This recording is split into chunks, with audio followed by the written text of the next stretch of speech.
Welcome to the People Code, your go-to space for decoding the world of human resources. From trending HR topics to real organization stories and case studies, we bring you insights that matter.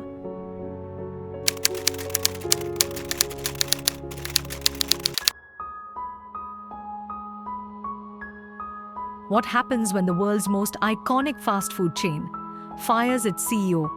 Not over poor performance, not for missing targets, but for something that's been quietly haunting executive HR for years. A consensual relationship. Yes, you heard that right. In 2019, McDonald's fired CEO Steve Easterbrook, the man who doubled its stock value in 5 years, for violating company policy. But that was just the beginning. Today, we're diving deep into one of the most jaw-dropping, boardroom-shaking executive HR stories in recent memory. What went wrong? What did HR miss? And most importantly, what can your company learn before it's too late? Let's begin. Our story begins in 2015, when Steve Easterbrook was promoted to CEO of McDonald's. At the time, the company was struggling. Stale menus, declining traffic, franchisees losing faith. Easterbrook was the turnaround hero. He launched Experience of the Future, pushed digital innovation, delivery partnerships, healthier menus, even turned McDonald's into a tech-savvy brand again. The markets loved it. The board loved it. HR? Well, we'll come back to that. The problem wasn't profits. It was power. In late 2019, Easterbrook admitted to a consensual relationship with an employee. This broke the company's code of conduct, a policy he had personally signed. Consensual might sound harmless, but in the world of executive HR, it's loaded. When someone holds immense power, promotions, raises, influence, the idea of true consent becomes muddy. It's not about feelings. It's about power imbalance. Imagine an employee saying no to the CEO. Can they really do that without fear?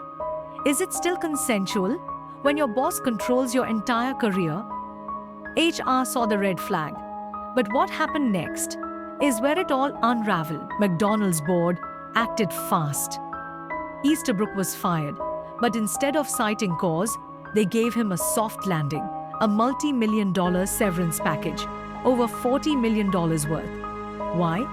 Because the investigation, at the time, found only one relationship, and no signs of misconduct beyond that. Case closed, right? Not quite, because months later, a new tip arrived. A whistleblower came forward, triggering a second investigation.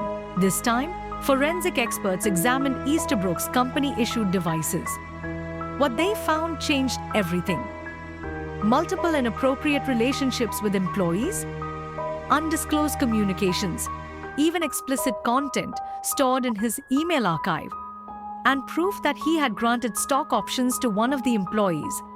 Worse, he had deleted messages to cover his tracks.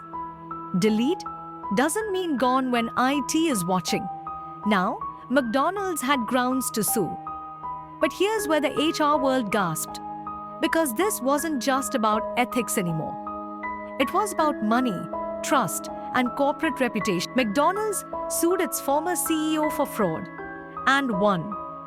Easterbrook was forced to return over $100 million in severance.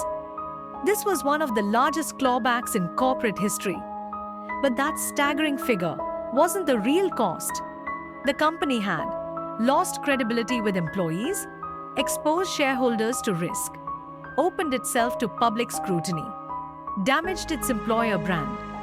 Imagine trying to launch a leadership integrity campaign right after suing your last CEO. The damage was done, but the real question remained: how did HR let this happen? In many companies, HR reports to the CEO. That's great, until the CEO becomes the compliance risk. In Easterbrook's case, it's unclear what HR knew and when. But here's what's likely. Policies were in place. Behavior was not fully challenged. The organizational structure didn't empower HR to investigate freely. And here lies the dilemma. Can HR be truly independent if it reports to power? It's like asking your dentist to audit their own dental work. Would you trust it? To prevent another Easterbrook, HR has to evolve. McDonald's had rules, but rules are only as strong as the culture that backs them. Easterbrook wasn't just a rule breaker, he was a culture shaper. When leadership sends silent signals, it's okay as long as we're winning, employees notice. And they stop reporting, they stop trusting. That's when cultures corrode from the inside out. What's worse than no rules? Rules that only apply to everyone else. So how do you fix culture? When the rot started at the top, McDonald's brought in Chris Kempczynski as the new CEO. Someone seen as thoughtful, measured, and committed to ethics. The board updated its code of conduct, strengthened HR independence, introduced anonymous reporting tools, mandated ethics training for execs.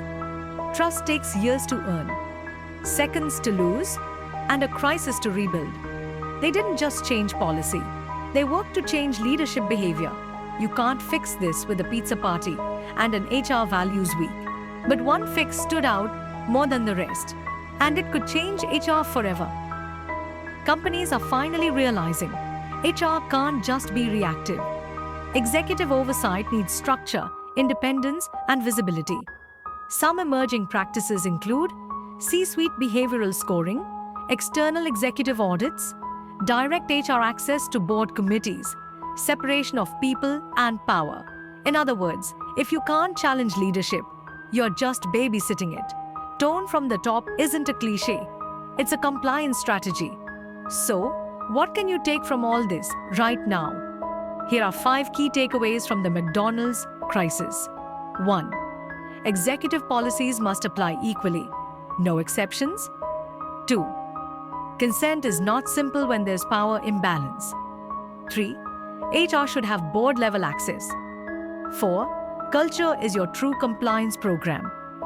5. Never confuse performance with character. The Easterbrook story isn't about one man. It's about what happens when companies fall in love with results and ignore how they're achieved.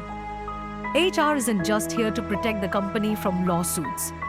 HR is here to protect the company from itself. Executive scandals aren't just headlines, they're warning signs.